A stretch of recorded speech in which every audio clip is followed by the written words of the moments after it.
Yes, I didn't say. What are you looking so sad about, Jam?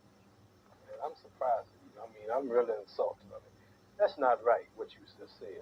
What do you mean, what I just said? I mean, I'm getting a drink of water. I'm late getting home, but you talking. I said something about the greatest heavyweight champ, man. I'm a hometown man, and you talk about Joe Louis, man. Joe Louis wouldn't be nothing for me. Joe, I tell you, Joe, do you think you would have stood a chance with me? Well, Clay, one time I done my career, I put on a bomb of my tour. I would have been a bum compared to you. Well, you know,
What's happening, my people?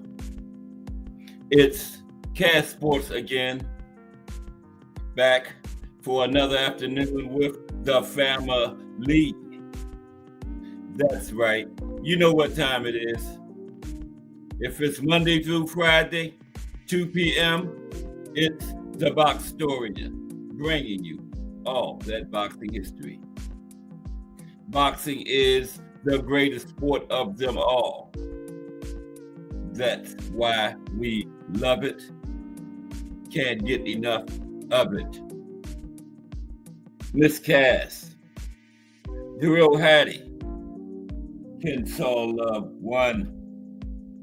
Salute to everyone and welcome to another episode of Cash Sports, the Box Storian. Today, top 10 boxers of each decade since 1900. The top 10 boxers from each decade since 1900. Have the family today. Still early in this big week of boxing history. This is the Tuesday afternoon edition. By the way, this is part one. It's going to be a two-part thing here. We'll finish it up tomorrow. We're simply going to do just like the title. Start from 1900, 1909, come all the way up to 2020, 2025, up to this half a decade we've been through. And just simply look at the top 10 boxers from each decade and just a little summary about their careers and move on to the next. We're going to do the 1900 to 1970s 1960s today, every decade in between. Then finish up tomorrow with from the 1970s up to 2025, the current decade that we are in today. Okay, but how's everybody today? It's Tuesday, still early.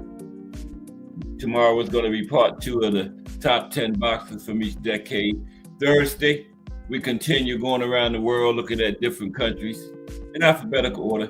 This week is going to be China. Boxing in China, Thursday. And then Friday, the profile this week is the life and career of Roman Chocolatito Gonzalez. Okay? I know he's still we don't do active boxers until the first week of the month, but Chocolatito got 1 foot out of boxing, 1 foot in boxing. So we're doing him. And then our active boxer for the first Friday in September will be Earl the Truth Spence. That's coming up in a couple weeks. Is next week the first Friday? No. Today is the 27th. No, it'll be the week after, about 2 weeks. We're going to take a look at Earl. Mike Rim in the building. What's up, Mike Rim? How are you today? We're looking at the top 10 boxers from each decade since 1900, all the way up to 2025. Okay, well, what's up, Mike Rim? All right. So now we got to have our fight of the day to start the show. Them fights of the days be getting me pumped up, reminiscing and stuff. Now, this one today, I didn't see this one live now. Okay, I ain't that old. But without further ado, let's look at today's fight of the day.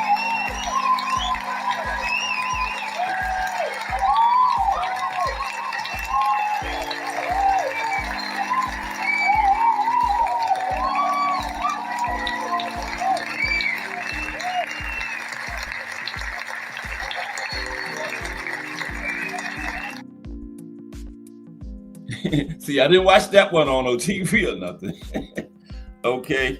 Today's fight of the day is the Boston Strong Boy, John L. Sullivan, against Patrick Paddy Ryan, February 7th, 1882.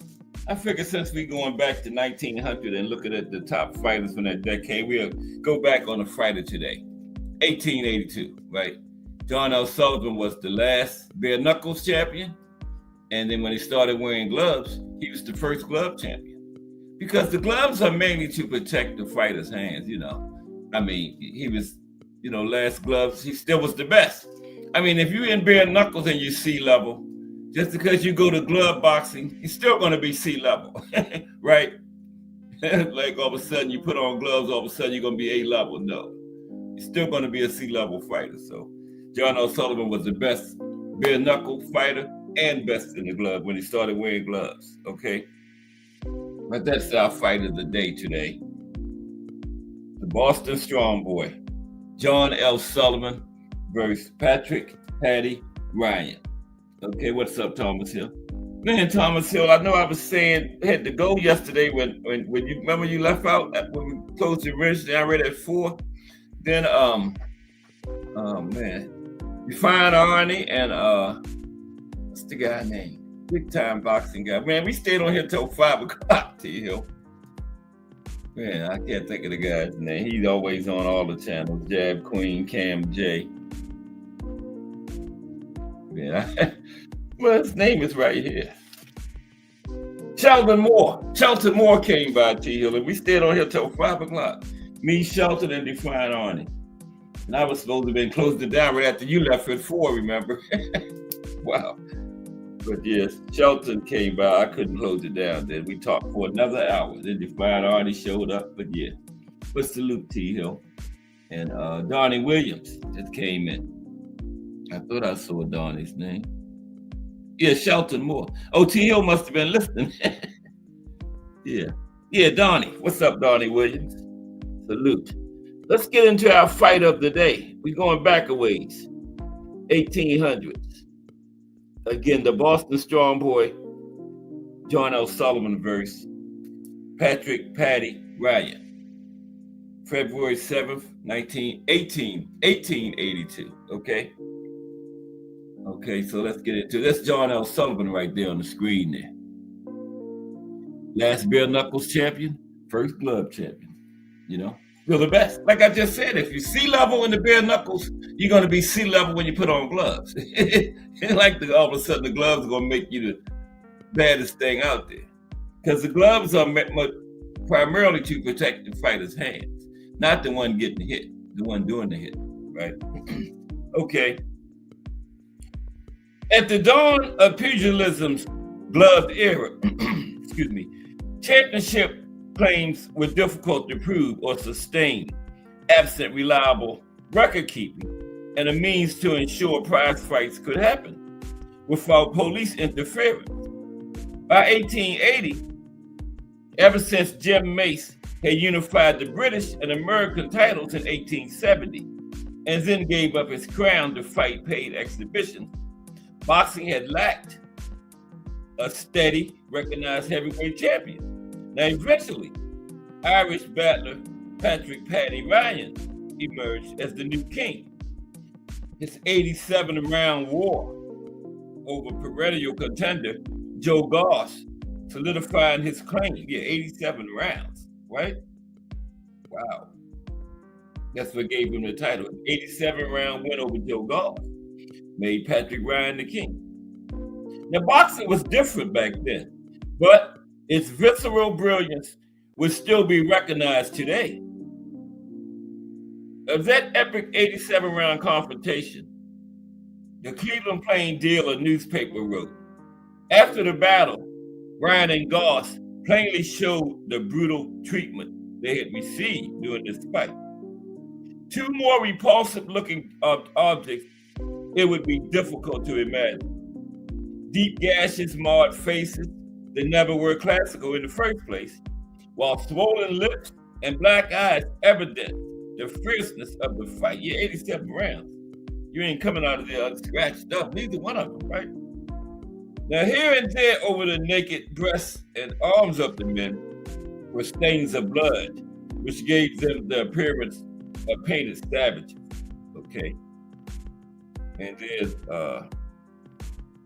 Paddy Ryan right there, the current champion. He was the Boston Strong Boys opponent for this fight. Yeah, this was a bare knuckles fight.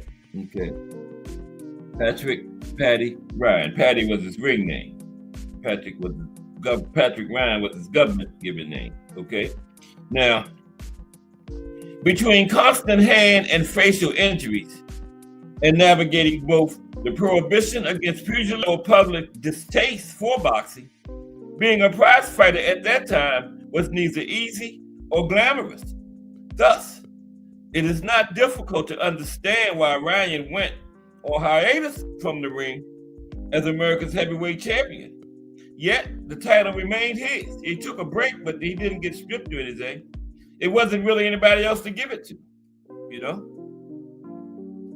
Meanwhile, a young Bostonian named John L. Sullivan, who was bankrolled by his manager, trainer, and frequent exhibition partner, Billy Madden, rose to prominence by defeating the likes of Goss, Professor Mike Donovan, and John Flood.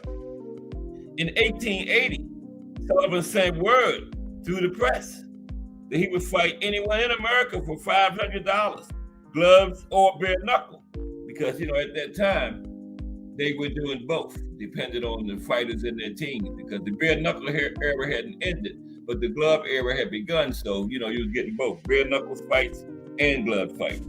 And Sullivan challenged anybody for $500 to a fight, bare knuckle or gloves. You know, this was 1882, so $500 was a good sum.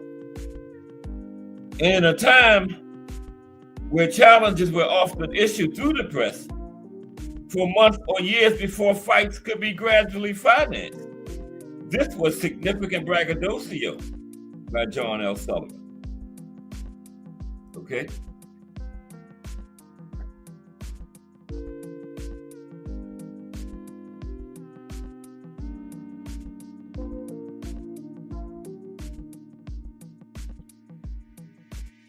I missed the picture.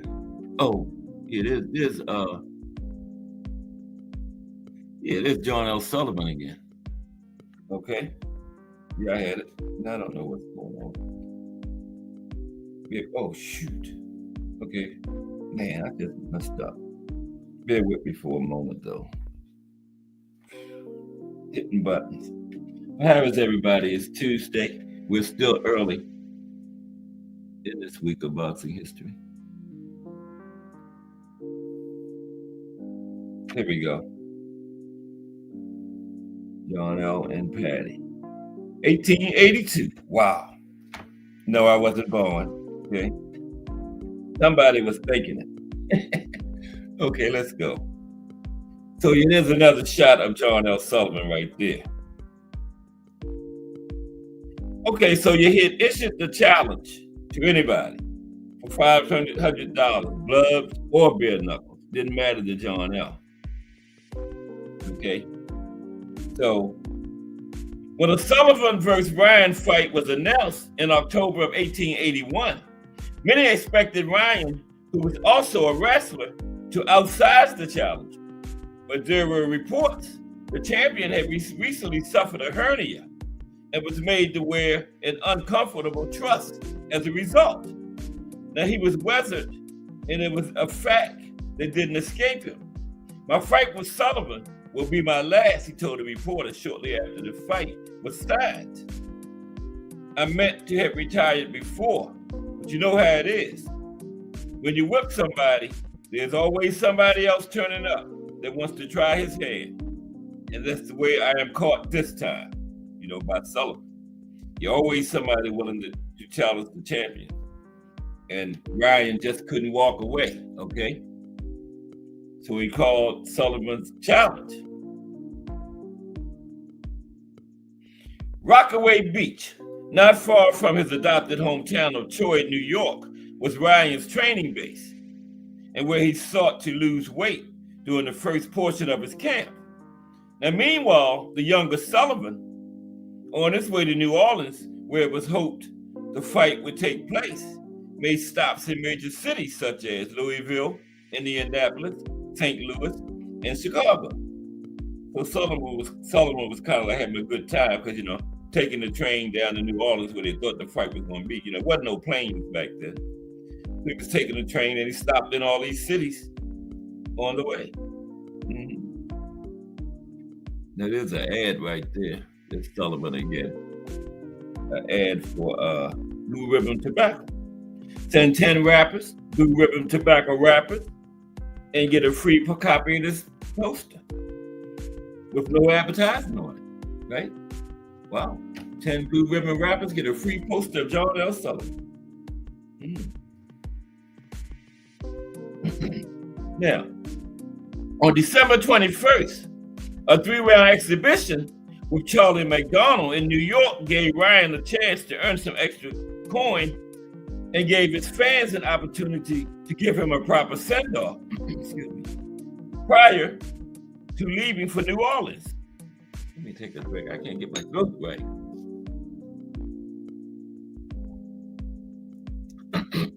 Okay. Excuse me, that's better. Oh. Okay. Yeah. He had this exhibition. Gave his fans a chance to see him before he left for New Orleans, where the fight was thought to be. Now, the following day, the Boston World stated, Mr. Patty Ryan, the Troy Bruiser, is to have a sunburst in his colors, but it won't be a marker to the one that Mr. Sullivan will give him between the eyes. Now, McDonald, who was skilled, billed as a Canadian heavyweight champion, traveled with Ryan and fought him in a number of glove exhibitions while they were on the way to New Orleans. While both were undoubtedly paid for these events, they also served as a means of promoting the showdown with Sullivan.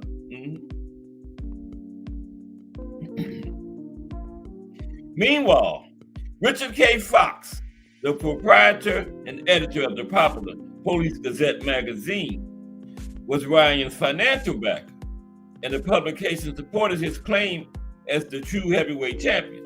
Because see, like the Police Gazette was like the Ring magazine of that era. We didn't have Ring magazine. That came in 1921.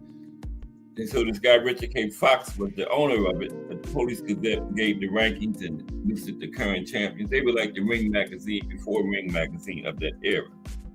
And the owner of it, he supported Ryan. Fox told reporters that if Ryan won, he would put up 10 grand of his own money to send his fighter to Europe as a Police Gazette champion, making his claim globally undisputed. No doubt the fact Fox and Sullivan happened to hate each other's guts played a fact in all of this. Yeah, Fox and John L. Sullivan couldn't stand each other. It is a copy of the Police Gazette right there with Sullivan and Ryan on it. Okay? Before their fight. Sullivan on the left, Ryan on the right.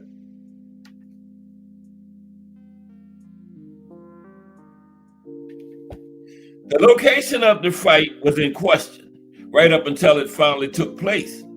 The focus shifted from New Orleans to Bay St. Louis, Mississippi.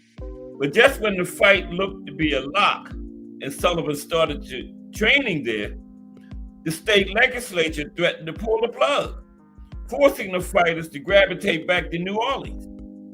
When representatives of both camps met at the last minute to hammer out the final details and post the last chunk of their $2,500 forfeit, police somehow learned of the deal and attempted to intervene. But business was concluded, with Ryan winning the right to choose the location of the set to, which ended up being Mississippi City. Mississippi City, Mississippi, where the fight finally took place at. They ran him out of New Orleans, okay? What's up, Puro? Puro, sir, in the building. Okay, fight of the day, the Boston Strong Boy, John L. Sullivan versus Patty Ryan. So it's going to be in Mississippi City, Mississippi. Now it took 9 rounds and approximately 11 minutes for Sullivan to vanquish Ryan in an oak grove in front of the Barnes Hotel.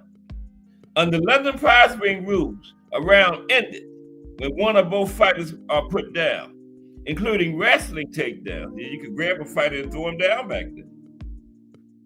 Sullivan drew first blood and decked Ryan with his framed right hand. Ryan then wrestled the Boston Strong Boy to the ground to end round 2.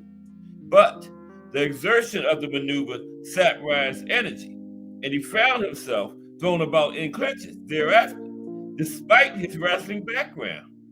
In the 9th round, both men were fading quickly, but a right hand to the side of the head folded Ryan up in a grotesque pile, his jaw badly swollen. Okay, there's a picture of the crowd. And a nice little crowd in that joint for that fight. Wow. In front of an oak grove in front of the Barnes Hotel. In an oak grove in front of the Barnes Hotel. It was outside. Now the crowd of some 5,000 spectators who dared to show up at the illegal event let out a loud cheer. Sullivan exited the ring with the American Heavyweight Championship, Richard K. Fox's support, and a black eye, plus the winner-take-all jackpot. Yeah, back then, the winner got everything. The winner got the entire purse. But they did pass a hat around in the audience for the loser. That didn't come up, did nothing near the winner-take-all purse that the winner got, but the loser is better than nothing. They did the winner-take-all, winner gets the purse, but they did pass the hat around the audience for the loser to show appreciation. So he did get something, right? So Sullivan got the purse, okay?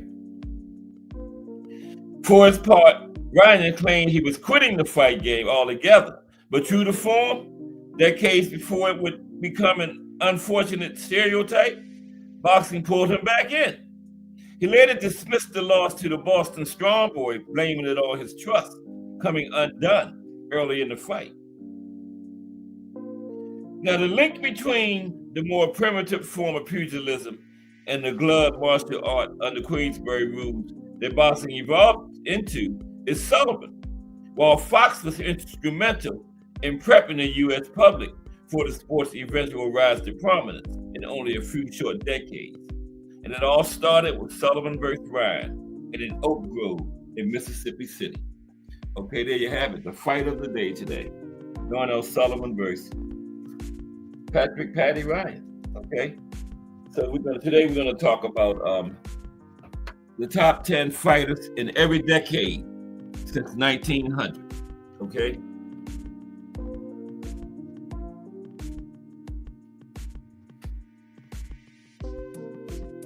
Okay, so let's get started.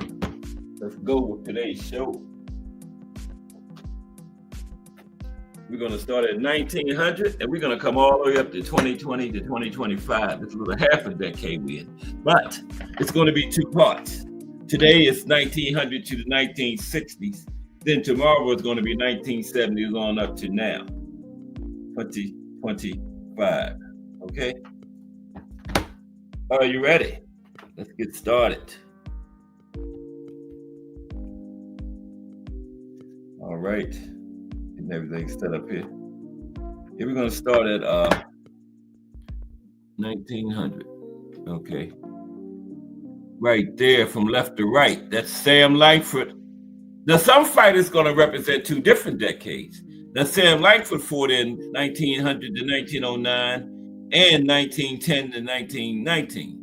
Next to him is Harry Grant, 1910 to 1919 and the 1920s.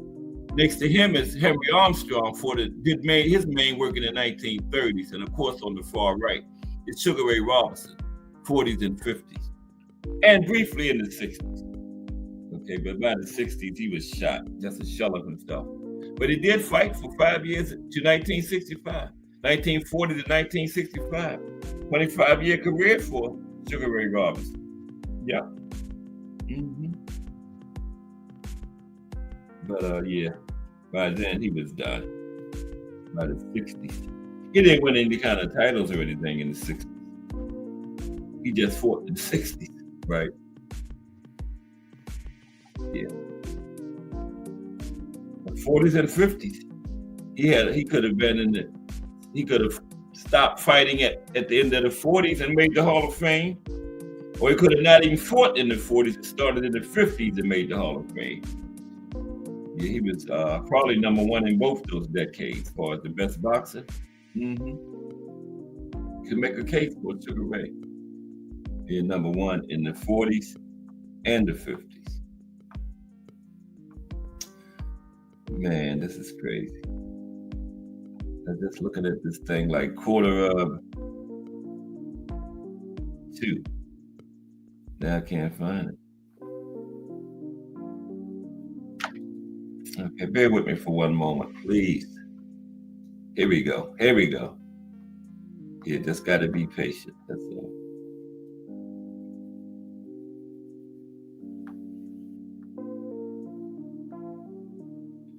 Oh, boy. That ain't it. Bear with me. Oh, my goodness. I can't find it.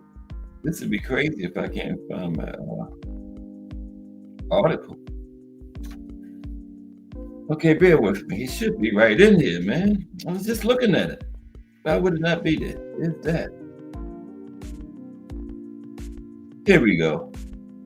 It was tucked down in there in between some stuff. Okay, here we go. Top 10 boxers from every decade.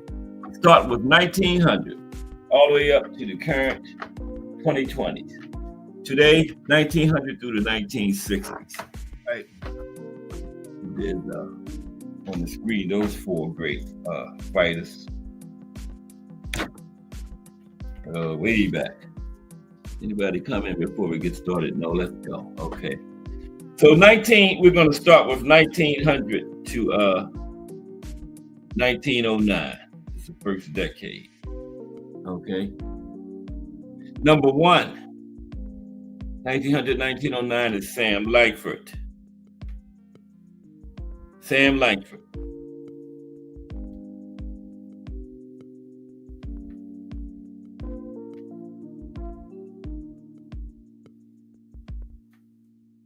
Okay, bear with me.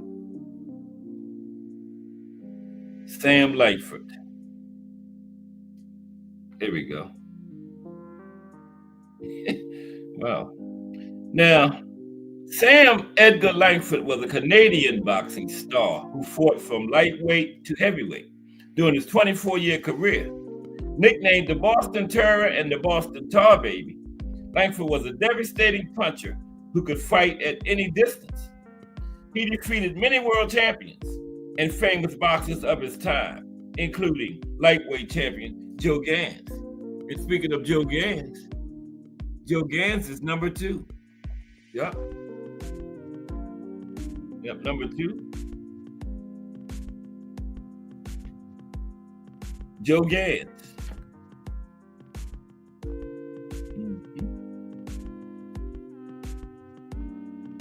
The old master. That's what they call him. Now, Joe Gans was rated the greatest lightweight boxer of all time by boxing historian and Ring Magazine founder Ned Fleischer. Known as the old master, Gans became the first Black American world boxing champion of the 20th century, reigning continuously as world lightweight champion from 1902 to 1908, defending the title 15 times against 13 different fighters. He was inducted into the International Boxing Hall of Fame in 1990. The old master. Number 3, Barbados Joe Walcott. Barbados Joe. Joe Walcott, also known as Barbados Joe Walcott. Here's Barbados Joe. Joe Walcott, also known as Barbados Joe Walcott, to distinguish him from the more recent American boxer known as Jersey Joe Walcott, was a pro boxer from Barbados who reigned as the world welterweight champion from 1901 to 1906, becoming the first Black man ever to capture the world welterweight title. Barbados Joe Walcott. Yeah, very brief. I'm not going to bore y'all. Okay. This is the top 10 from 1900 to 1909. And number 4 is Stanley Ketchel, the Michigan assassin. Stanley Ketchel.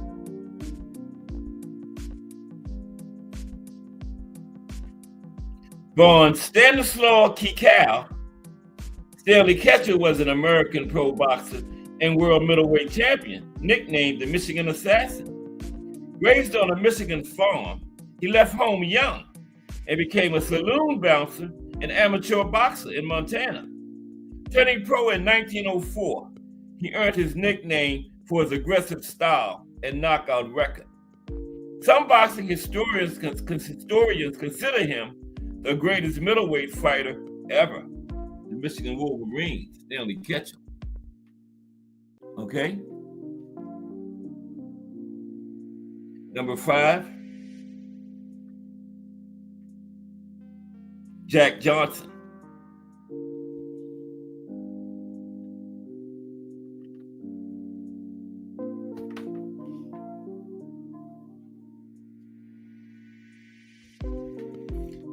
Yeah, we talked about the boxer, Jack Johnson, the Galveston Giant. That Jack Johnson.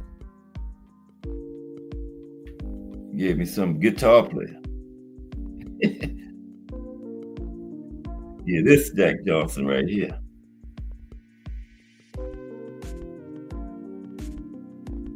John Arthur Johnson, nicknamed the Galveston Giant, at the height of the Jim Crow era, became the first Black world heavyweight boxing champion.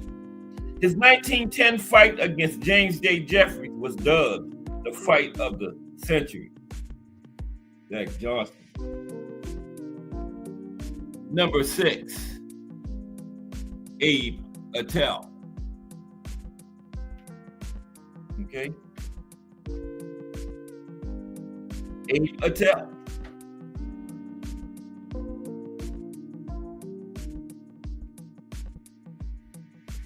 It's number 6 for 1901 to 1909. We're going through every decade. Top 10. Okay. So there's Abe up there on the screen. Abraham Washington Attell, often referred to by newspapers as the Little Hebrew, he became known for his record-setting 6-year consecutive reign as world featherweight champion from 1906 to 1912, and his nearly consecutive 10-year reign starting in 1902. Abe Attell, the Little Hebrew. Okay. Right next we have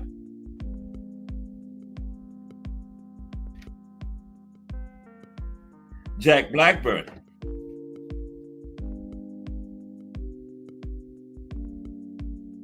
Okay. Jack Blackburn is number 7. Charles Henry Jack Blackburn. He was a boxer and boxing trainer. Fighting in the first half of his career as a lightweight and later a welterweight, he was known for an exceptional defense and fought many men above his weight class, including 6 fights with the great Sam Langford. And after his boxing career, he trained the great Joe Louis until his death. Jack Blackburn did. Until he died, he trained Joe Louis. Okay, we're at number 8 of the first decade, which will be Jim Jeffries. That's Jim on the left. Okay. Yeah, that's Jim Jeffries on the left.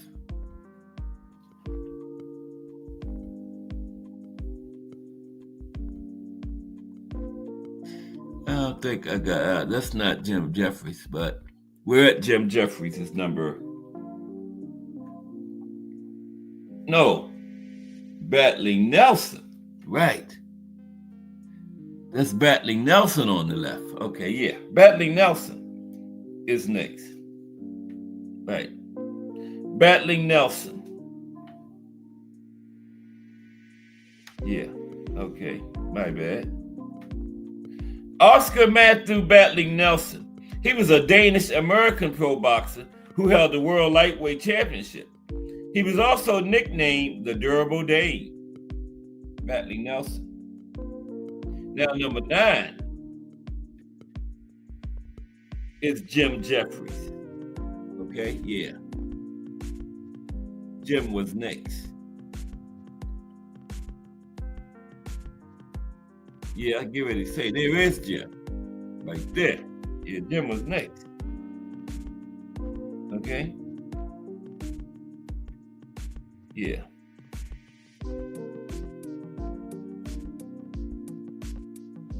Because Jim was a heavyweight, much bigger than both of those guys. There was. Wow. Yeah, James J. Jeffries. I think that was his full name. James J. Now, James Jackson Jeffries.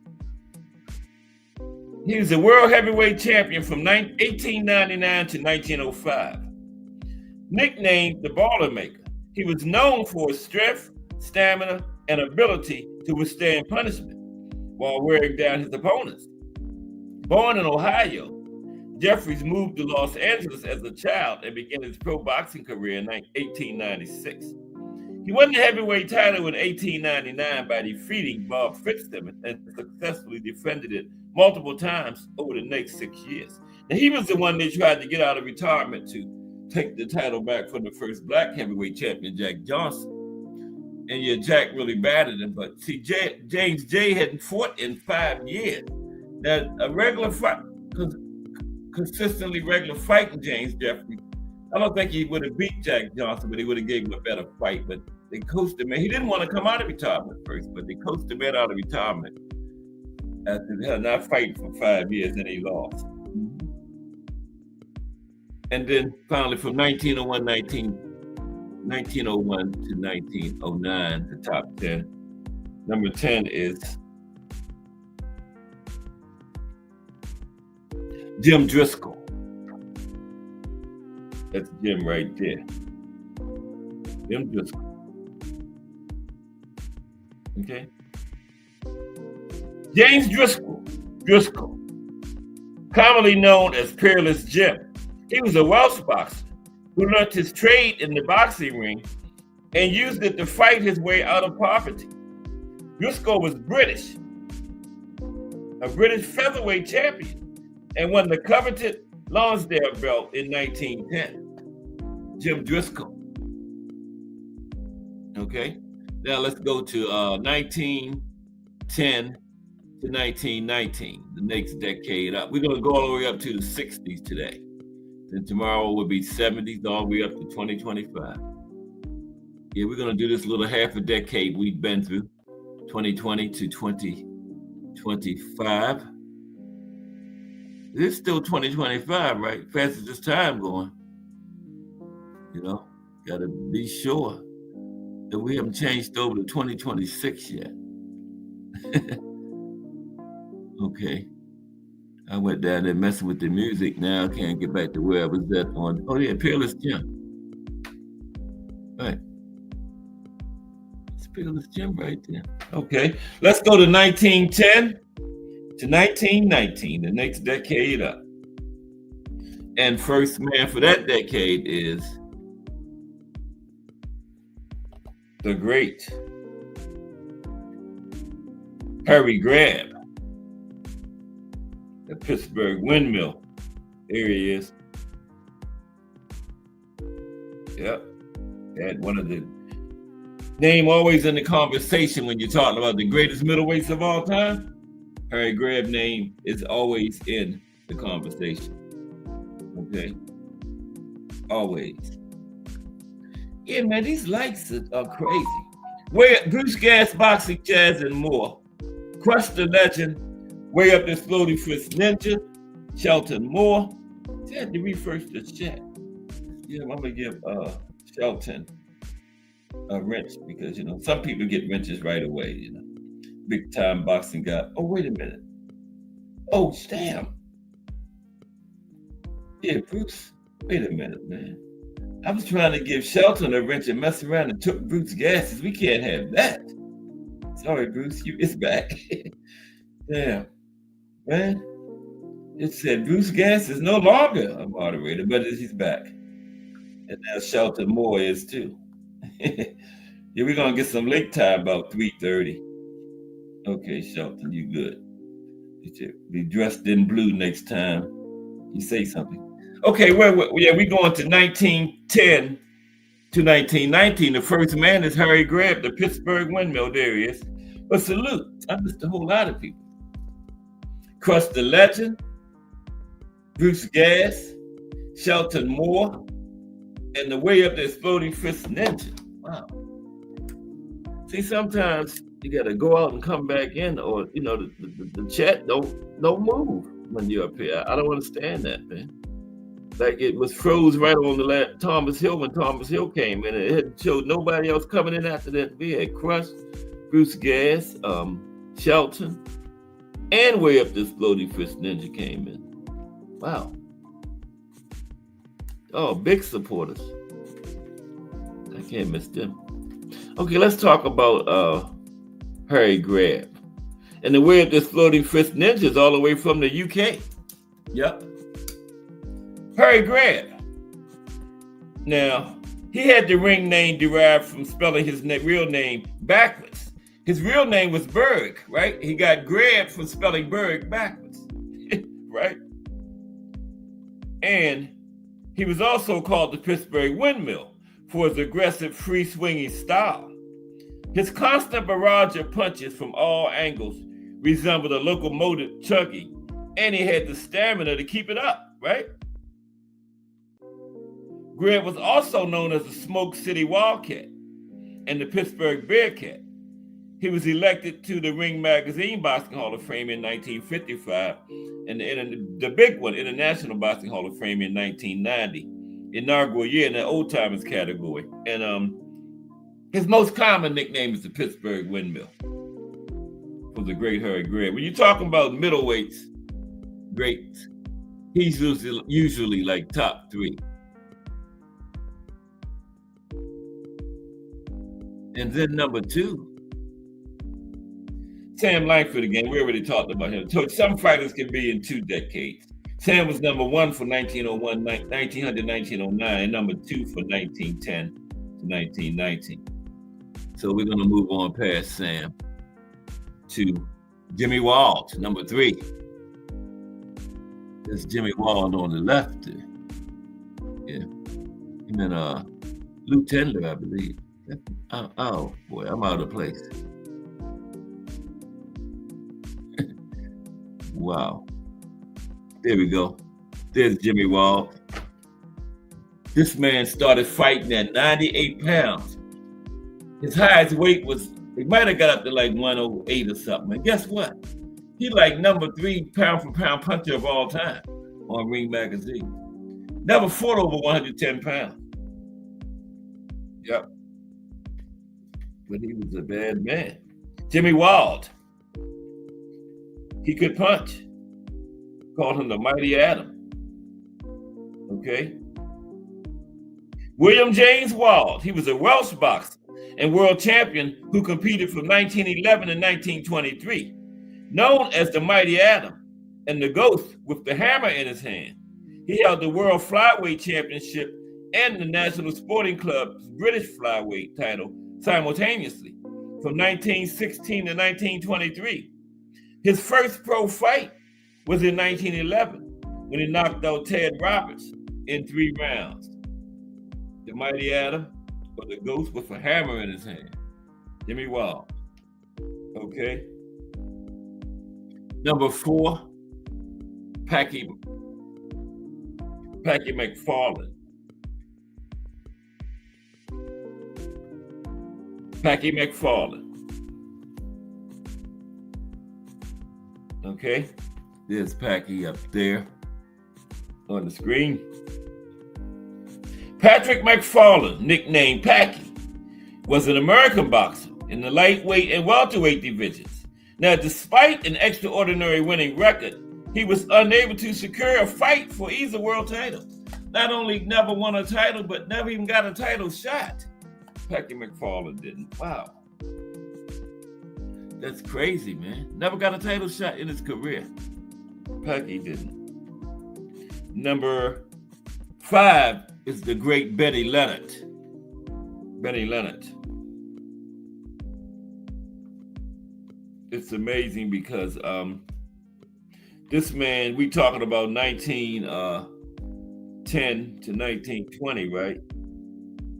I think it was Benny Leonard. This man had the same trainer as Roberto Duran, who fought in the 70s and 80s, right? Ray Arcel. Ray Arcel was amazing. He trained fighters from the 1920s all the way up to the 1980s and had one world champion, in at least one world champion in every decade between 1920 and 1980. Some decades he had multiple world champions. But from 1920 to 1980, he had one world champion in every decade. Right? Benny Leonard fought in the 20s too. And Ray Arcel trained him and also trained Roberto Duran. That's crazy, ain't it? That is good and crazy. But it happened. Benny Leonard. He was a lightweight boxing champion from 1917 to 1925. And what makes it crazy, they're 2 of the greatest lightweights of all time. Now, Benny was known for his strategic fighting style and distracting his opponents with talk. He started boxing in New York, street fights, as a young teenager for self-defense. And when pro boxing was illegal in New York, he fought in private clubs. And Leonard was known for his noise in the ring. And some said fighting barely ruffled his hair. Wow. He did a lot of talking in there. Yeah, Benny did. Okay, number 6 is Jack Britton. Okay, Jack Britton. Jack Britton was an American who was the first 3-time world welterweight boxing champion, right? First one to do that in the welterweight division, way back then. Born William L. Preston in Clinton, New York, his pro career lasted for 25 years, from 1905 to 1930. So he fought in 4 decades, parts of 4 decades. Jack Britton. Wow. Okay. Number 7 is Ted Kid Lewis. That's Ted over there in the neutral corner. He done got somebody leaning. He ain't go down, but he leaning. Are they just picking him up or what? Wow. That's Ted over there in the neutral corner. I don't know who that is. He folded somebody up. Wow. Marcel. It says Marcel. I know that ain't Marcel Sedan. Anybody never fold Marcel Sedan up like that. Marcel is possibly the greatest French fighter of all time. He folded somebody up. Look at him. Ted Kid Lewis was an English Jewish pro boxer who twice won the World Welterweight Championship. Lewis is often ranked among the all-time greats, with ESPN ranking him 41st on their list of top 50 greatest boxers of all time, and boxing historian Bert Sugar placing him 46 in his top 100 fighters catalog. Yeah, high praise, Bert Sugar. That's one of the greatest boxing historians of all time, Bert Sugar. Kurt Sugar wasn't bad neither. Remember Kurt? He passed away. He used to be on Blue Bloods all the time. Called him Kurt Sugar. Yup. I learned a lot from Kurt. Just listen. I love listening to Kurt talk, man. That man knew his shit. Excuse my French. Y'all remember Kurt Sugar, right? Yeah. Okay. Number 8 is Mike Gibbons. One of the Gibbons brothers. It was 2 of them, Mike and Tommy.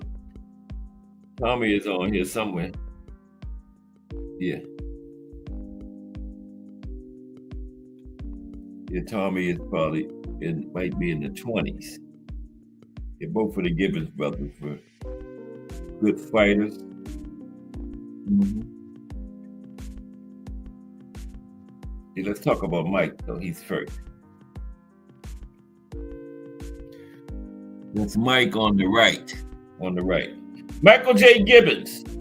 He was an American.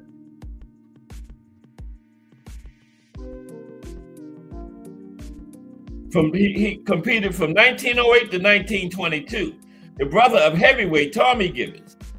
Mike claimed the middleweight champion of the world status in 1909, following Stanley Ketchell's murder. Remember the Michigan assassin we talked about a little while ago? Yeah, Stanley got murdered and Mike picked up the title after that. Jim Driscoll again. We talked about Jim I told you we might hit some in 2 decades. We talked about Jim from 1900 to 09. So he's also number 9 from 1910 to 1919. And number 10 is Freddie Welsh, bringing up the final 10 for 1910 to 1919. Freddie Welsh. There's Freddie. Yep. Freddie Welsh.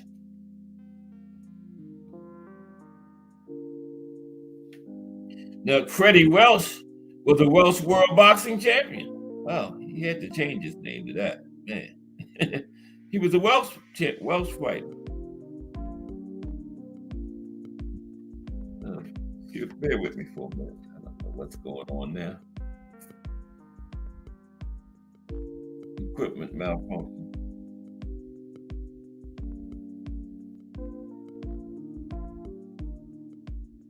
Freddie Welsh.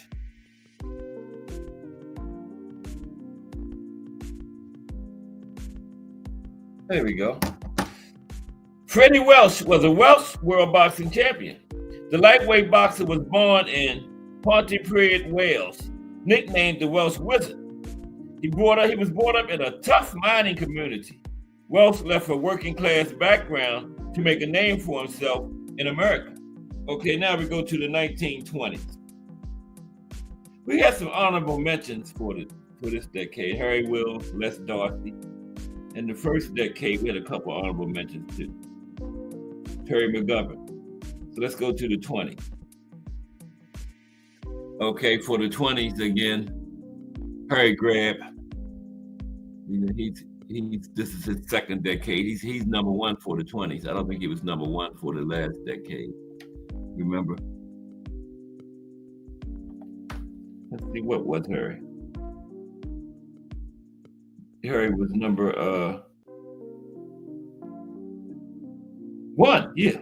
Number one from 1910 to 1919, number one for the 20s. Harry had 45 fights in 1919 and won all of them. And he had 37 fights in 1917. It's like over 100 fights, because he had some in 1918, so he had over 100 fights in 3 years. The great Harry Greb. He was number one for 1920. And then Benny Leonard, again, another fighter we had in the last decade. Benny is number two for the 20s. We're going to go on past Benny. Is Benny on the left there. Number three for the boxer for the 20s is the great Gene Tunney.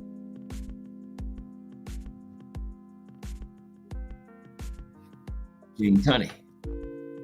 That's him and Jack Dempsey. That's Gene Tunney on the right. Okay. This is Gene's first decade. Gene Tunney. Gene Tunney. T-U-N-N-Y. Okay. Now, Gene Tunney was born James Joseph Tunney. He was an Irish-American boxer in World War I and II veteran, fought in both World Wars.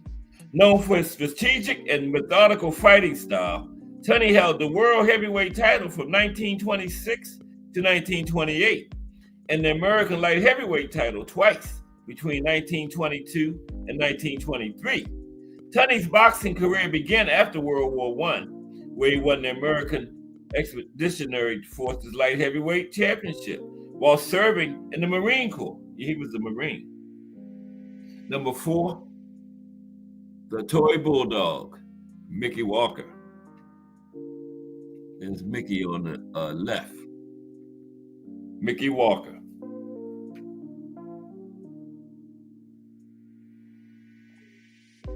Howard Patrick Mickey Walker. He held both the world welterweight and world middleweight championships. Historians often rank him as one of the greatest middleweights and welterweights of all time, and he also performed well at heavyweight and light heavyweight.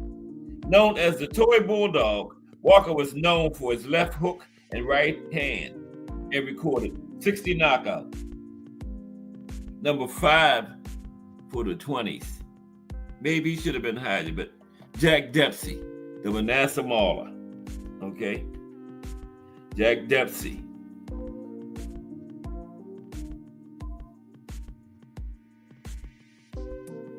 William Harrison Jack Dempsey. Well, he was a heavyweight boxing champion and a 20th century American sports icon.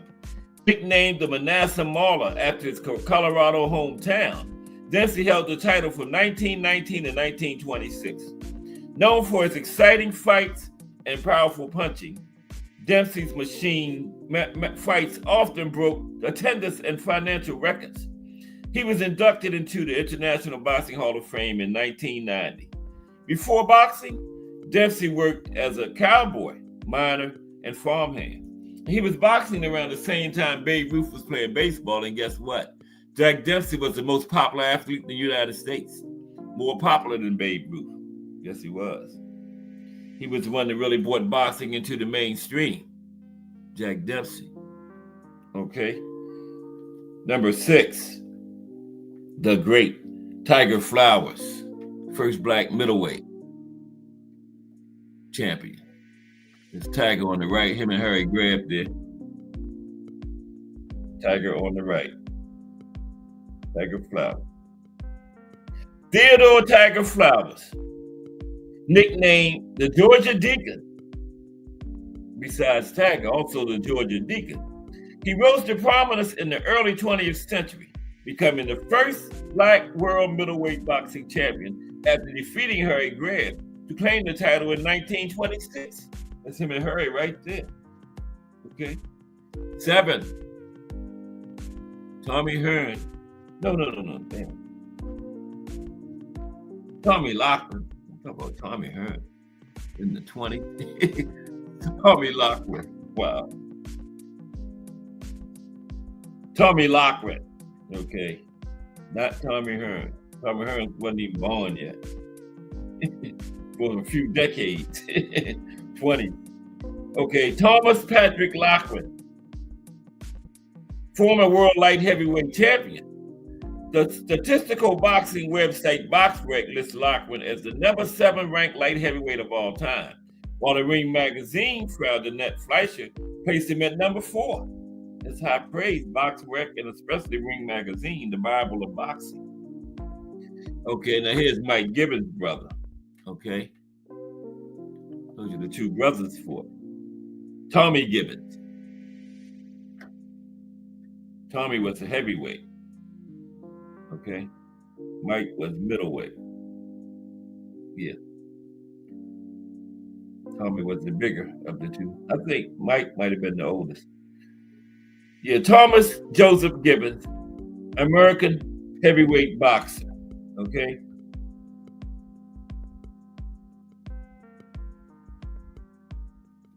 Next is a great one. There he is. Pancho Villa. Here are the listings for Pancho Villa in your Shut up. Don't start talking. I just want you to pull up Pancho Villa. You ain't got to talk about it. Okay, he's the first Filipino world champion.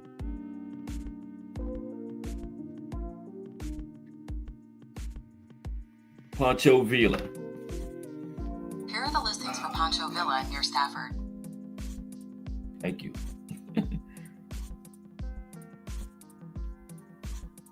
Francisco Pancho Villa was a Mexican. I got him mixed up with the other guy. He was Mexican. No. Bear with me. That's not even the right Pancho Villa. Pancho Villa, I'm talking about. Let's see. Yeah, this is the Pancho Villa I'm talking about. He was Filipino, first Filipino world champion. Francisco Villaruel Guilado, commonly known as Pancho Villa, was a Filipino pro boxer. Villa, who stood only 5 feet and 1 inch tall and never weighed over 114 pounds, despite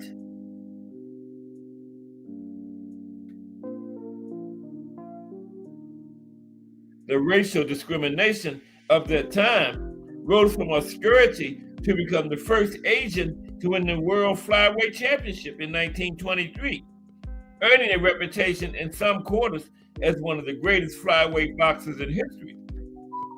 Villa is widely regarded as one of the greatest Filipino boxers of all time, alongside Manny Pacquiao and Gabriel Flash Elodie. Villa was never knocked out in his entire boxing career, which ended with his sudden death at only 23 from complications following a tooth extraction, right? Never knocked out. And he had 104 fights, right? Never knocked out. Pancho Villa. Yeah, not only the first Filipino champion, he was the first Asian champion. Pancho Villa was, okay? And number 10, Tony Canzonieri.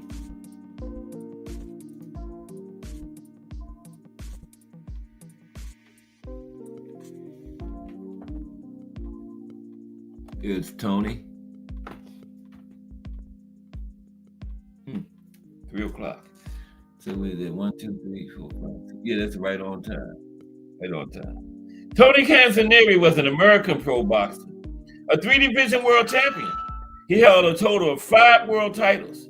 Canzonieri is a member of the exclusive group of boxing world champions who have won titles in 3 or more divisions. Tony Canzonieri. Let's go to the 30s. Honorable mentions for the 20s: Fidel LaBarba, Frankie Gennaro, Bud Taylor. Go to the 30s. Okay. Number 1, fighter of the 1930s, Henry Armstrong, Homicide Hank. Homicide Hank.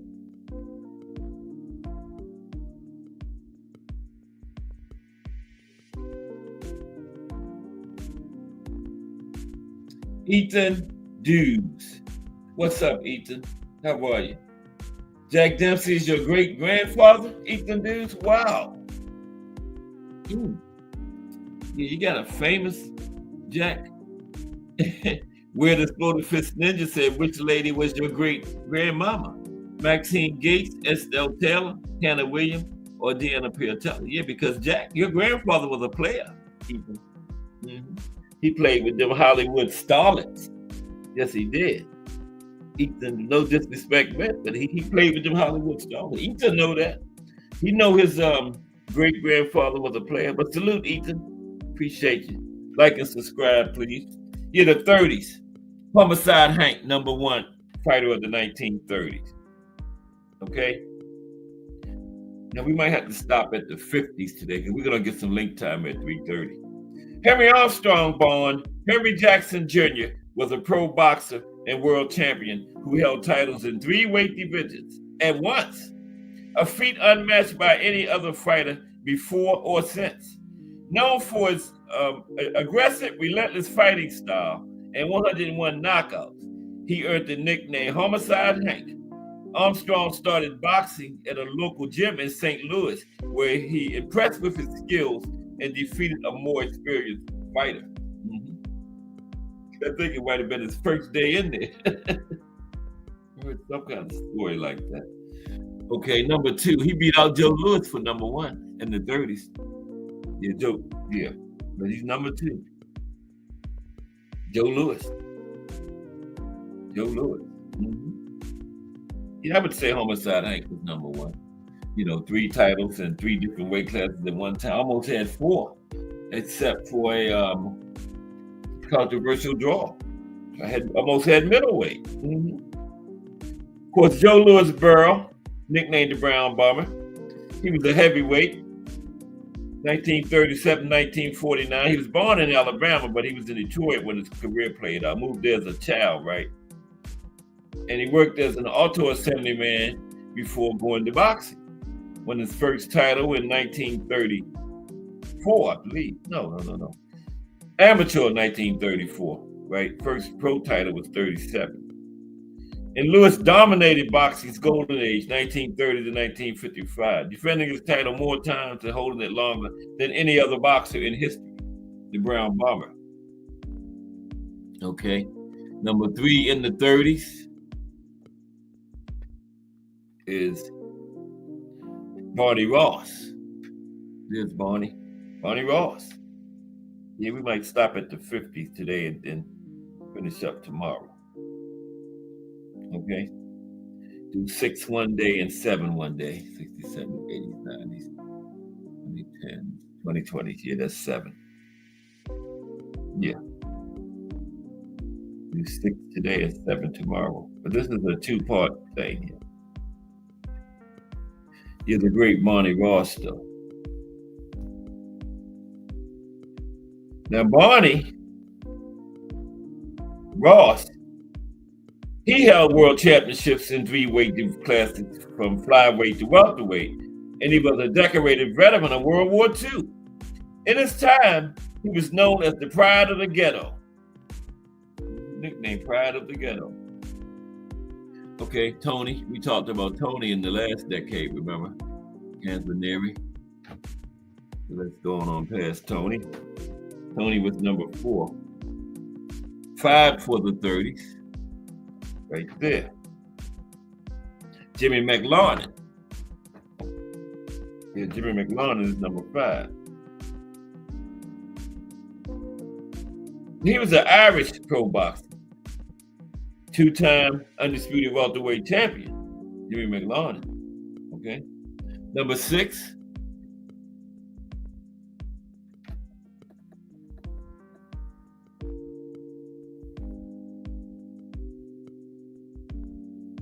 See, you can scroll down some. Okay. Number 6 is Al Brown. That's Al on the right. There.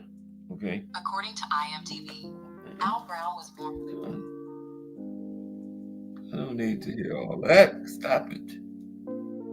Damn. My nerves. Bear with me. This lady keep running her mouth.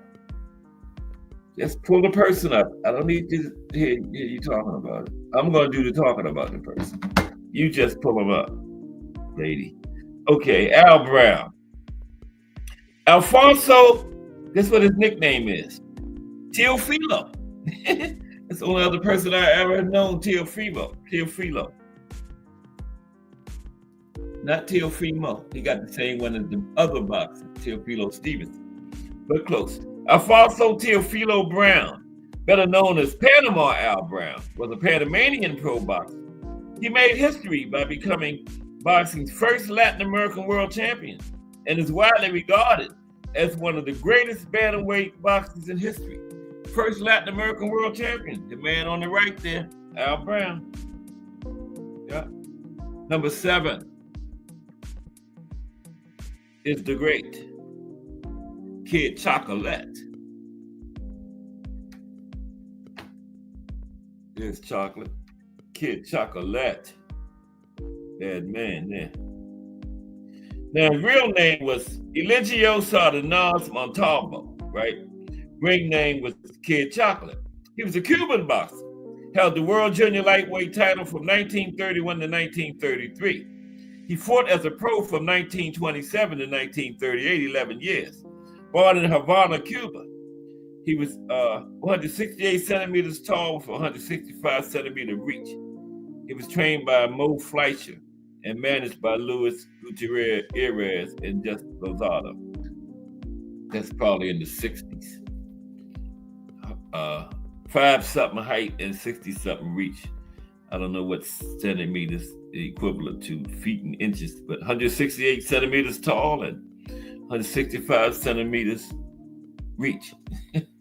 Wow. Okay. Number 8, Lou Ambers.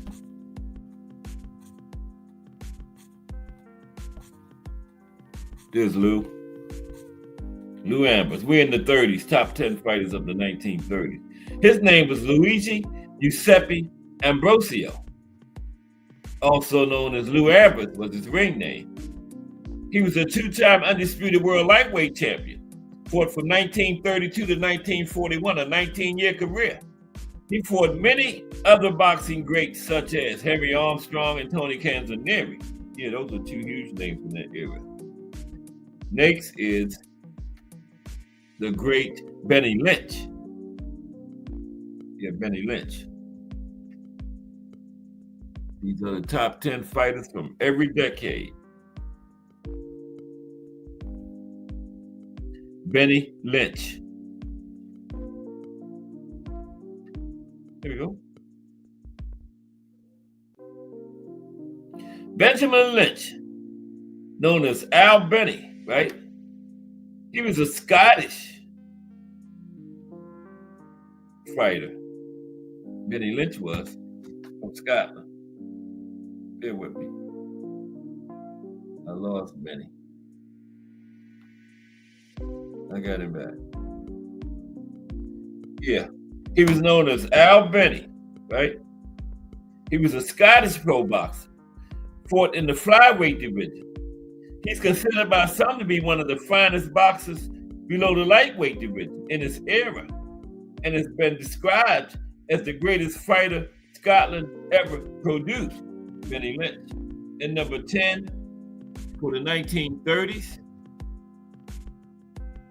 it's Slapsy Maxie, Maxie Rosenblum. Here he is. What was his nickname? Slapsy Maxie.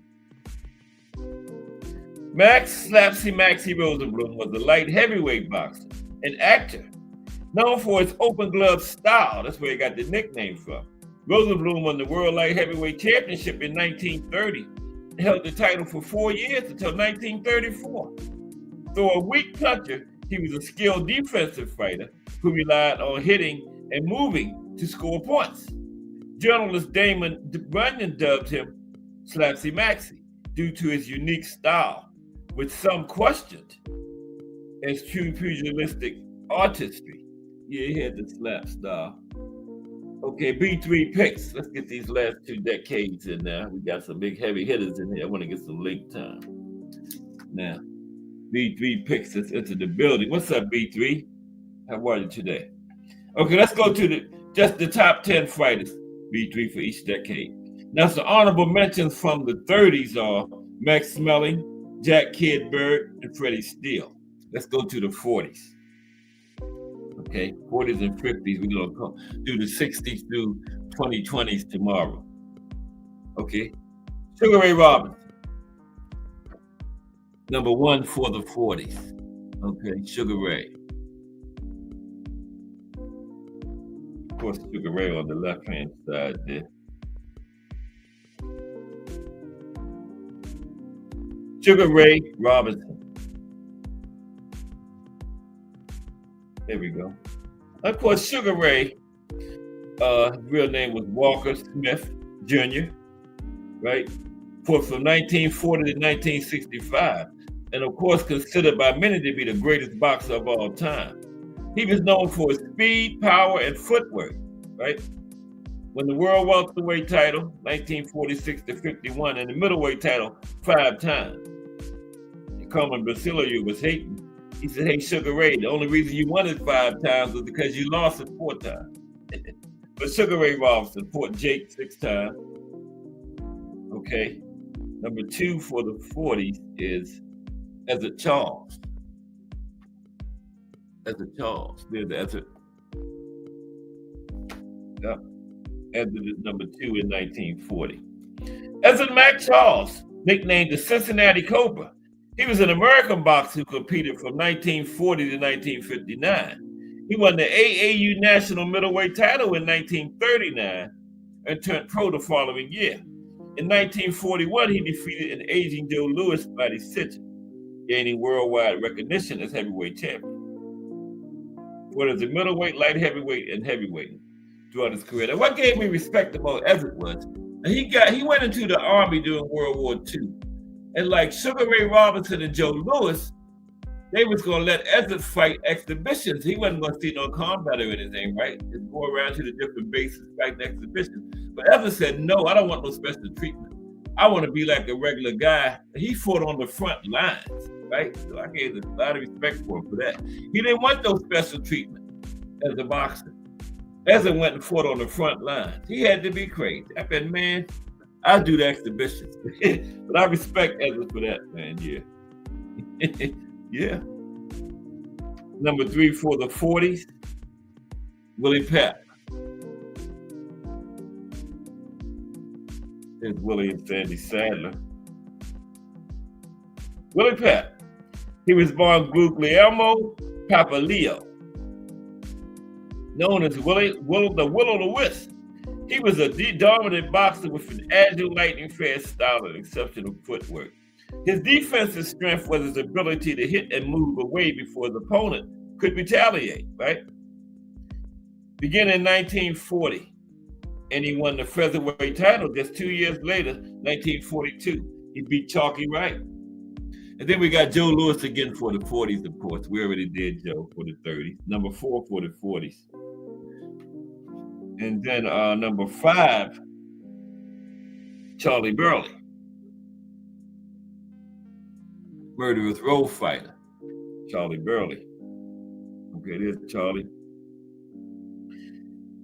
He fought from 1936 to 1950 as a middleweight and welterweight.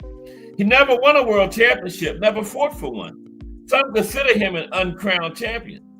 Burley established himself as a contender by defeating future middleweight champion Billy Sue. And they said Sugar Ray Robinson ducked this man, okay? But he's in the International Boxing Hall of Fame, okay? Another great one. Number 6 for the 40s, Ike Williams. There's Ike on the left-hand side there. Ike Williams.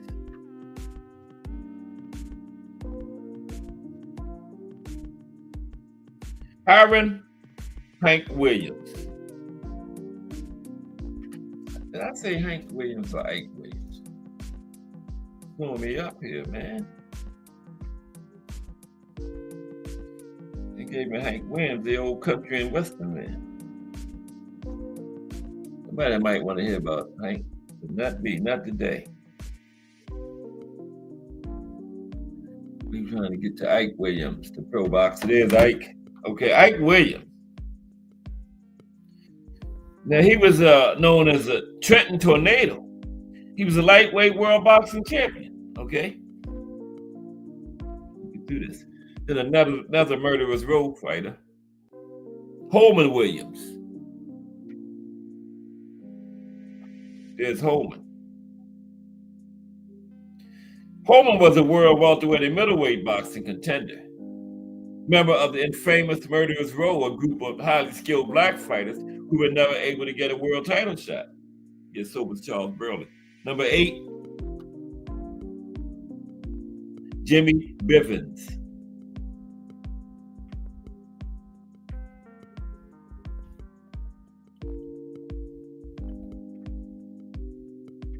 There's Jimmy. That's Jimmy on the left there. Okay. James Lewis Bivens. His career ran from 1940 to 1955. He was born in Dry Branch, Georgia. All right. Sandy Sadler.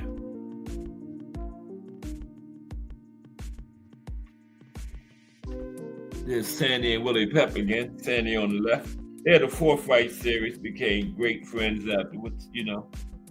Yep. Joseph Sandy Sadler, 2-time featherweight world champion. Had the super featherweight title also. Over his 12-year career, Sadler scored 104 knockouts and was stopped only once himself. And that was in his second fight of his career. Okay. Rounding out the 40s, Jake LaMotta.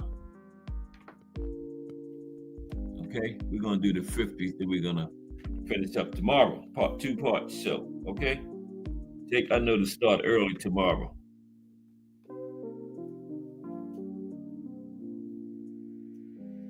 I think it's some link time. Jake LaMotta. Giacobbe Jake LaMotta, nicknamed the Bronze Bull and the Raging Bull. He was an Italian-American boxer and stand-up comedian. He had the World Middleweight Championship from 49 to 51 and was inducted into the International Boxing Hall of Fame in 1990. And he was known for his aggressive fighting style and stamina, right? Which he developed in prison.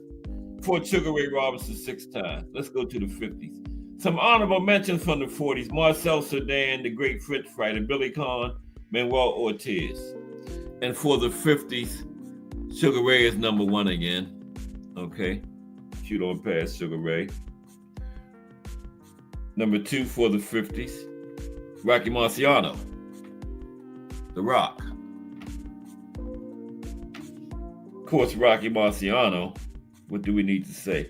Rocco Francis Macchigiano, shortened it to Rocky Marciano for his boxing name.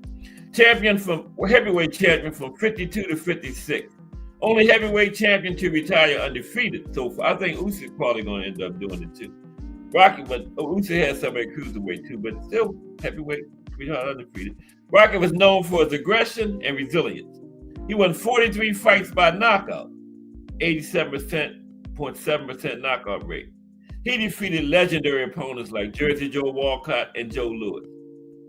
Though short for a champion at 5'11" with the 68-inch reach, Marciano was a powerful puncher and tough fighter.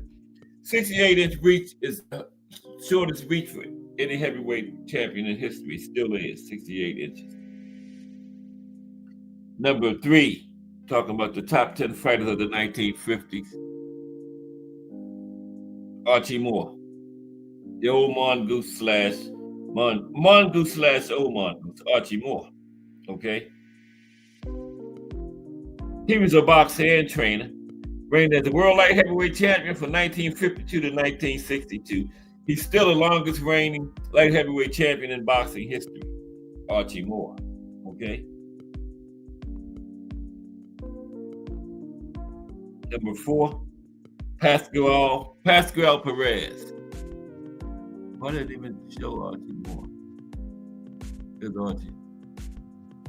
There's Pascual Perez.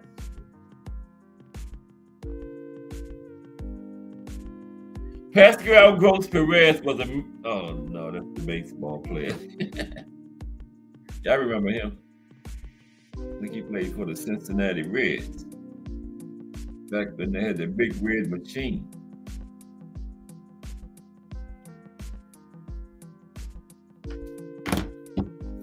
Couldn't mess with my Orioles in the World Series in like 73, 74, something like that. Pascual Nicolas Perez, Argentine flyweight. He was born in Tupungato in the Mendoza province of Argentina. Went on to make history by becoming Argentina's first world boxing champion. Okay. Sandy Sadler again. We had him for the 40s also. Okay. Kid Gavilan is number 6. The Kid. Kid Gavilan, whose real name was Geraldo Gonzalez, he was a Cuban boxer and world welterweight champion from 1951 to 1954. Nicknamed the Cuban Hawk for its powerful and quick moves. Gavilan had the WBA, New York State Athletic Commission, and the Ring Magazine welterweight titles simultaneously in 1953. And the WBA was the NBA at that time, National Boxing Association. Okay? That was before it became WBA. The great Carmen Basilio, number 7. That's Carmen on the right. Okay.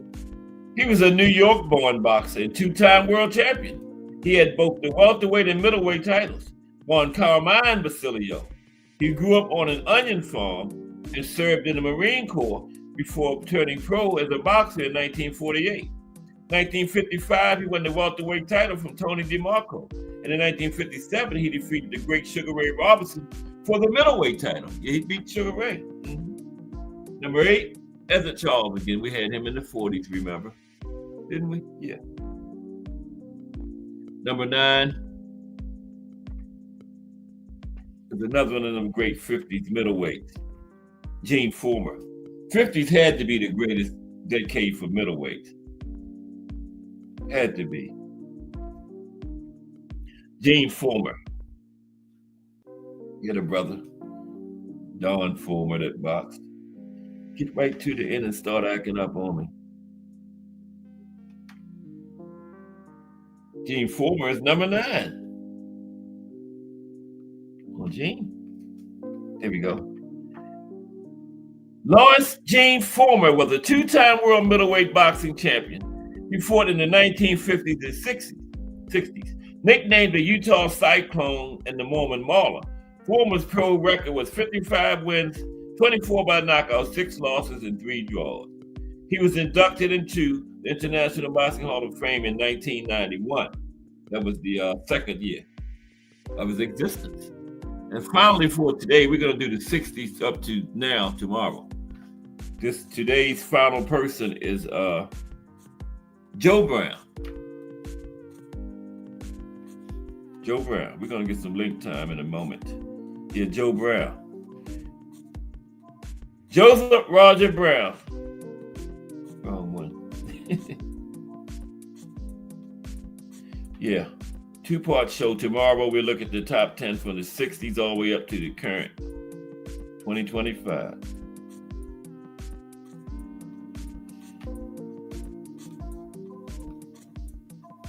Joe Brown. Here's Joe. Okay. Now, Joe was an American pro boxer. He won the undisputed world lightweight title in 1956 and made 11 successful defenses against 10 different opponents before losing his crown to the great Carlos Ortiz in 1962. Brown was a classic boxer and a knockout puncher. Joe Brown. All right, let's get some, it's 3:30. Look at that, 3:30 on the dot. let's get some link time in for today.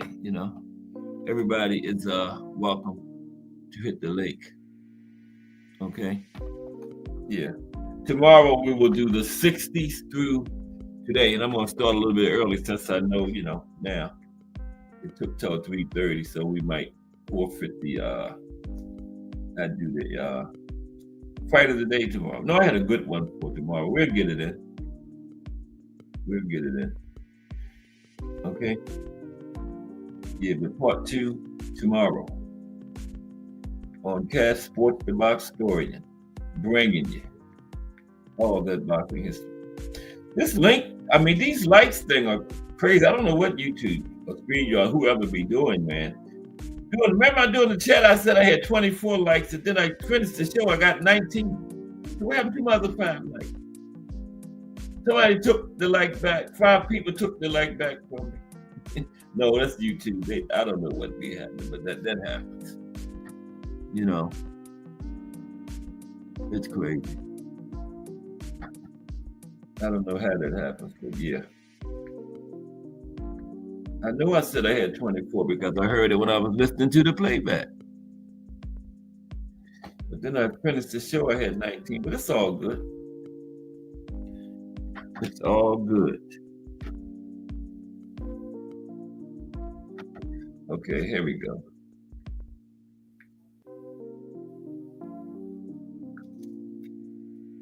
Okay.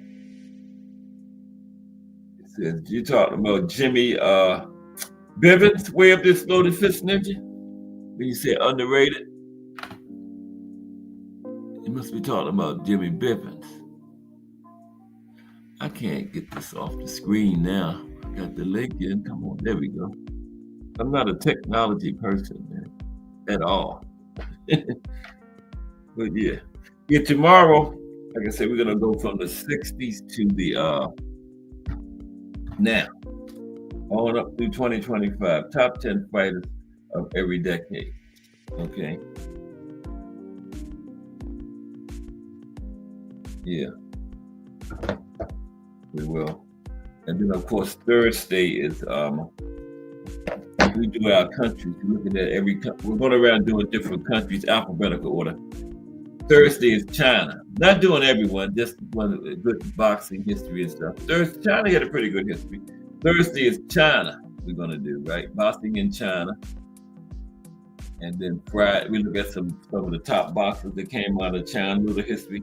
Some other significant things that happened concerning boxing, like some big fights that happened in China, or some nice famous venues, stuff concerning boxing. And then Friday, the profile this week is going to be Chocolatito.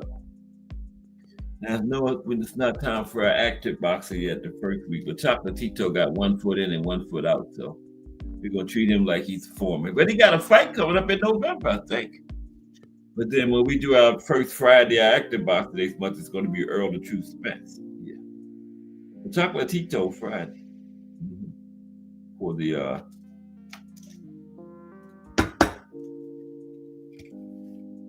I had a little thing on some boxing history since we went back today.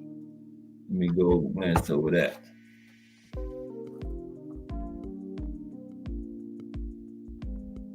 Let's see. Should be already sitting in here. Just a little bit about boxing history, that's all.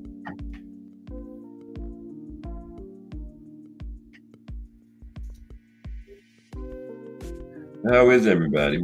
I can't remember what's happening this weekend. 22nd put me to mind of something big happened, but I can't remember what it was. But it really does. Like a big card or something on the 22nd. Anybody know? Let's see.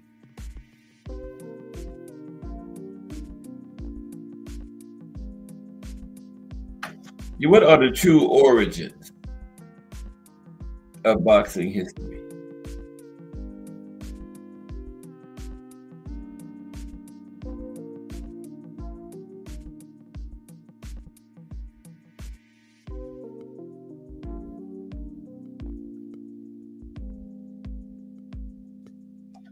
Of boxing in world history. Take a look at that.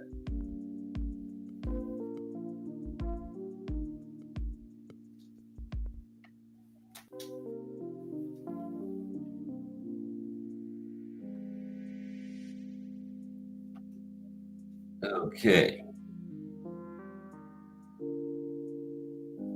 Here we go.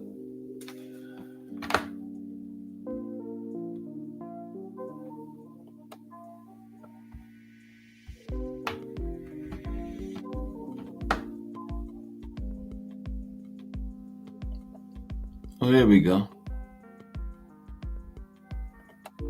What are the true origins of boxing in world history? You know? Well, who started it? Where did it come from? Okay. Now, boxing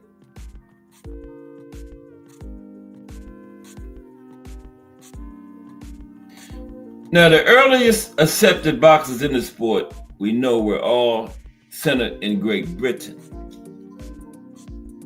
James Figg, Jack Broughton, Tom Molyneux, Tom Cribb, Daniel Mendoza, John Jackson, right? And they all in the Hall of Fame, every one of them. Now, the first known modern fist fight for money happened in Great Britain 344 years ago. On January 6, 1681, the first recorded prize fight in the modern sense of the word took place in Great Britain when the Duke of Albemarle, Christopher Monk, organized a fight between his butler and his butcher, with the butcher winning, and the butcher won a cash prize from the Duke, okay? Yeah, the butler against the butcher. If I had to pick, I would have picked the butcher. The early boxing had no written rules. There were no weight classes, no round limits, and no referees. It was both brutal and chaotic, okay? Brutal and chaotic. The first time boxing had a recognized champion was 1719 in Great Britain. James Figg, born around 1695 in Thane, Oxfordshire, was a British bare knuckle boxer who was the sport's first recognized champion. Figg fought his first fights in Oxfordshire. He fought his early prize fights there until he came to the attention of the Earl of Peterborough, who brought him to London. Okay? In 1719, Figg started his own school and training grounds in an amphitheater in Tottenham, in London. In the school, Figg taught boxing, fencing, and quarterstaff, or cudgel fighting, okay? Or cudgel fighting. By 1719, he was recognized as the champion of England. Figg was an all-around fighting man, as he was additionally an expert at wrestling, fencing, swordplay, and fighting with cudgels. Jack Dempsey called Figg the father of modern boxing. Okay? The first written document discussing boxing as a sport appeared in Great Britain in 1713. The first actual written record of boxing as a sport was published by a successful Cornish wrestler from Cornwall named Sir Thomas Parkins, right? And he wrote it in 1713. And boxing earned a single solitary page in his extensive wrestling and fencing manual, right? It detailed a system of headbutting, punching, eye gouging, chokes, and hard throws, which were all obviously outlawed in modern boxing. But you could do all of that back then, you know, 1700. You could headbutt. Of course, you could punch, eye gouging, you could choke, and you could throw the fighter down. You could do wrestling moves. Now, the first boxing rules were called the Broughton rules.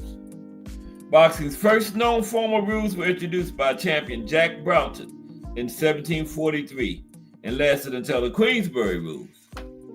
Okay, took us up to the Queensberry rules.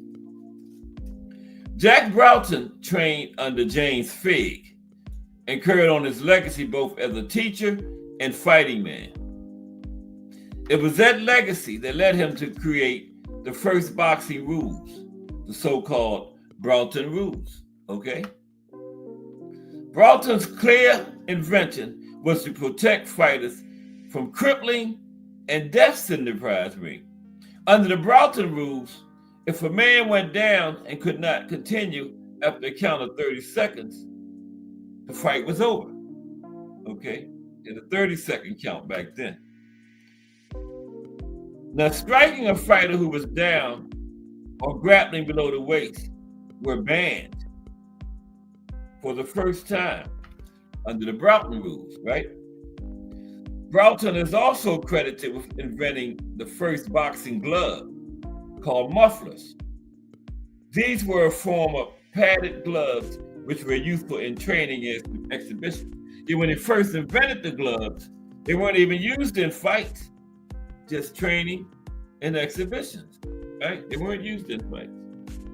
So 95 years after Broughton, 187 years ago, the London prize fighting rules came into being. Okay, 95 years later. Wait a minute, the London prize ring rules.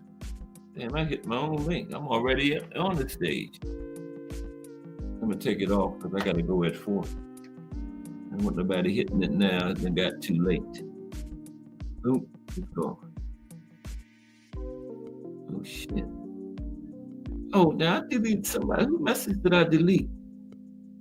Oh, I'm sorry, we're the Exploding Fist Ninja. Damn, I'm sorry. I didn't mean to delete your message.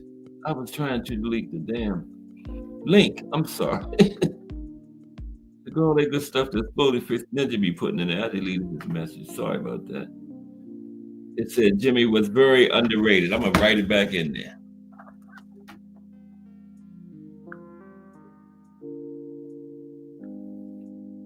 Yeah, I erased the Exploding Fist Ninja's message by accident. I was trying to erase. See, I got 24 likes again, and watch by the time the show it'll be down like 18.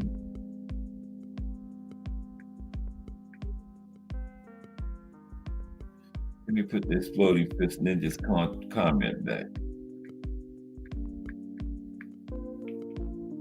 I certainly didn't mean to erase it. I was trying to erase the link. I got to get out of here at 4 today. That's why I dropped it at 3:30. Very underrated fighter. Okay, that's what the Exploding Fist Ninja had said, and I erased it by accident, which I didn't mean to. There we go. Okay. Yeah, sorry about that, Exploding Fist Ninja. So yeah, 95 years after Broughton, 187 years ago today, the London prize fighting rules came into being. Now, the London prize ring rules were a list of boxing rules created in 1838 and revised in 1853. These rules were based on the Broughton rules by Jack Broughton in 1743. Essentially, they were merely a revised version of the Broughton rules. Now, the Marquis of Queensberry rules came into effect 157 years ago. And the Queensberry rules were actually written by John Chambers, the respected athlete and sportsman, and endorsed by the British nobleman, the Marquis of Queensberry. That's where the name comes from. They were endorsed by the Marquis of Queensberry. Now, the Queensberry rules mandated the use of gloves in fights, because remember when Broughton introduced gloves, we created gloves, they were just used in exhibitions and training. The Queensberry rule mandated they be used in fights, okay?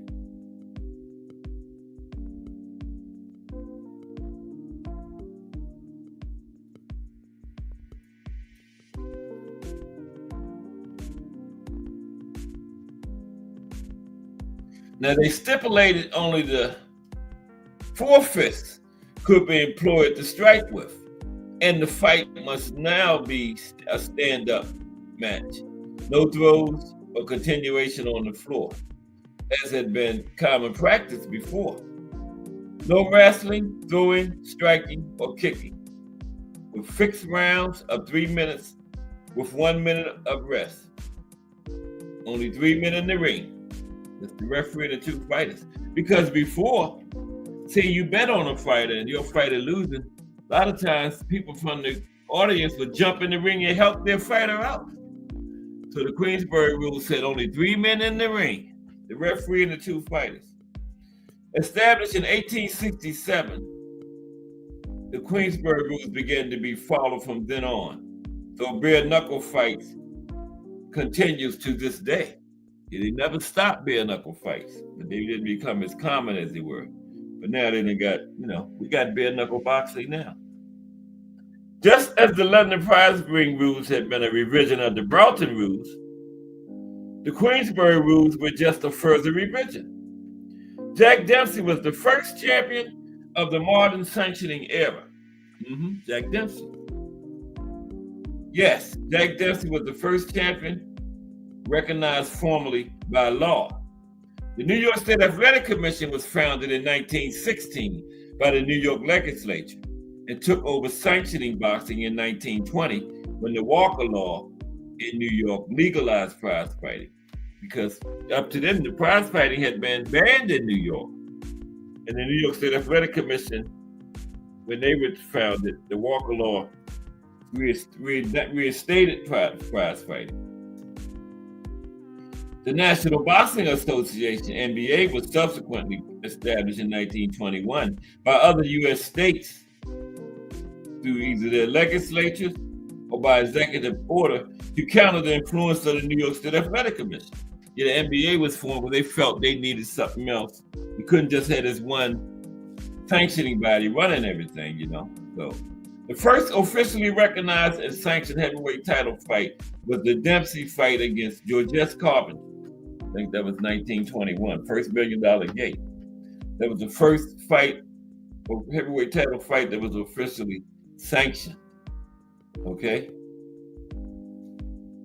Dempsey is the first undisputed champion because he was the first champion to be accepted universally as champion, where rules were in place to force fights with mandatory contenders, etc. Now, the first government sanctioning body was in the United States. Now, the concept of sanctioning bodies began with the New York State Legislature when in 1916 it created the New York State Athletic Commission, the first of its kind in the world.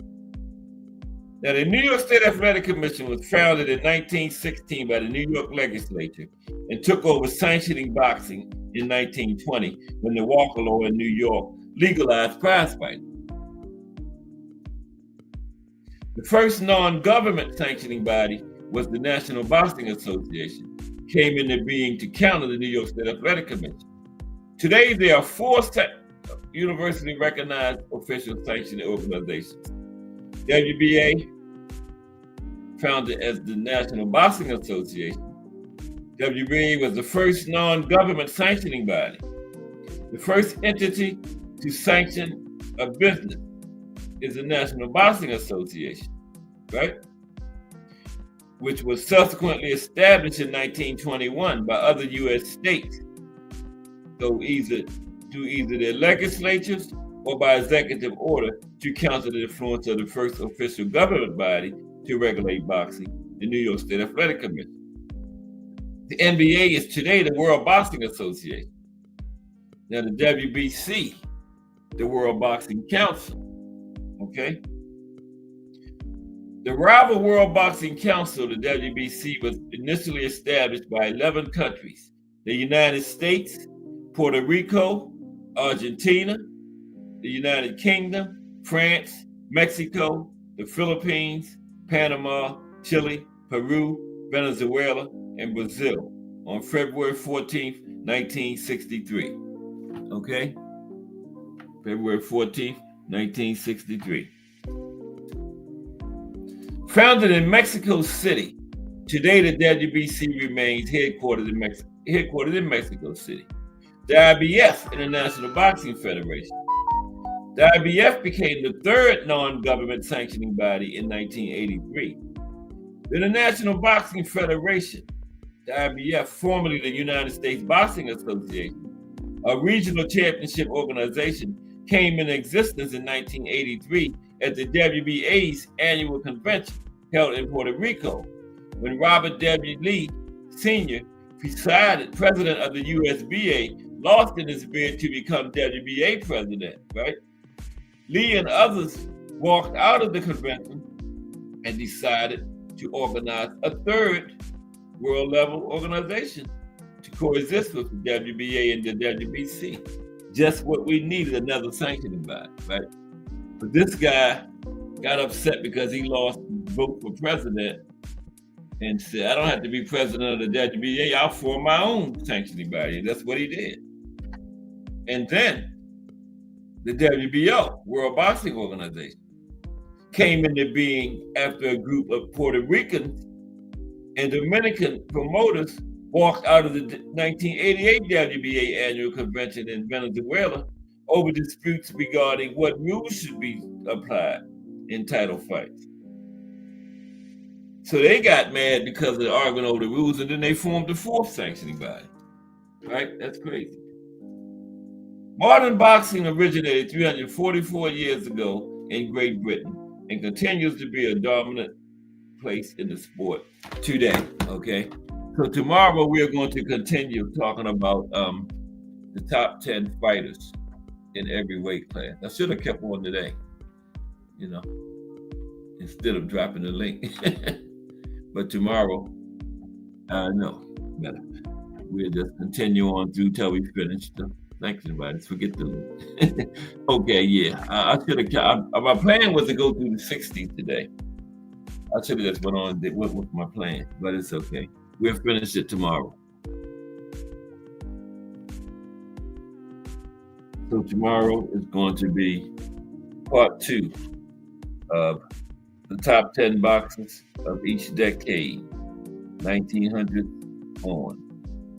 Since 1900, okay? Since 1900. That's tomorrow on Cat Sports. Appreciate everybody for stopping by.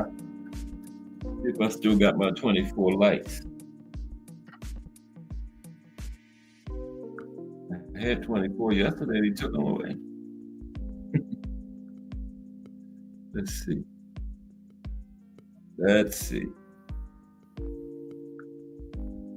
Well, still got 23. Okay. But yeah, tune in tomorrow for part 2 of top 10 boxers of each decade since 1900. Okay. P3, Ethan Dews, Way Up the Exploding Fist Ninja, Bruce Gas Boxing, Jazz and More, Crush the Legend, Pearl Sir, Donnie Williams, Mike Rim, Ken Saul Love One, The Real Hattie, Miss Cass, Thomas Hill. Okay. Everybody have a great afternoon. Tune in tomorrow for another exciting episode of Cat Sport the Box Story. If it's Monday through Friday, 2 p.m., it's the Box Story bringing you all that boxing history. Appreciate y'all 1,000%. Everybody have a great afternoon. I'm out.